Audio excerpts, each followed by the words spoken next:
Kubor ka Batesi TV. Lawan Rashapi da ka Orange Nissan Loom Sopo near Fire Brigade Shillong. Ringkat bat ka net foodish. Ordar mapi. Nginwan ra mangi hakir dog ying jongpi. Active cases today 560. Dead cases today is 21. And the recovery today is 215. 215. Karena kebaar kami discuss hak review meeting hak berjalan jom chief minister ke jongi kalong ba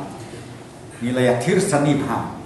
bana kalian jom ke government ni hak gidon kam ya kaban penpoi ya kini kijing tip lani kijing pensyai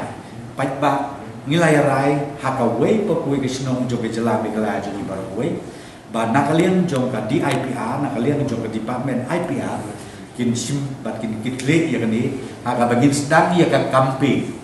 ha ka we pa kuwe kisno ha po bejela megla jungi moro kuwe kadang ba ki pat ba ki sudu bat ke bangi kwa kolong ba balengi rai ta kolong bangi kwa ba kai ka we pa kuwe ke tlewi kim dei ban sim sting ya kani ka jing spread jung nu knang jing pam ka ba chthei ha ba ta nrei ba ki don kam ban kitle man pa kawai man kawai pa kawai kaya kenamba nginla ya kaban ban pentingna ba kajing spread jong nu kenyang jipang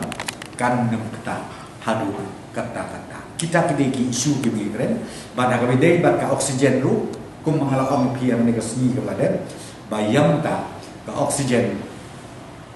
ka jing supply oksigen kadang diam apa kejela ke jungi hadapan next week in sayok shoot additional hak bangin yok ban install yaki oxygen generators but hak bakut jong ni benai in sayok shoot ka bakam he ke generator hak bangin install ka wei hatura ka wei hanupo but ka wei hapo jiwa but ngakermen scan ba da kijingwan ini ki generators ngakermen scan bangin la ya kaban penbit penbiang ya ke supply ya ki oxygen na ko jela jong ni ba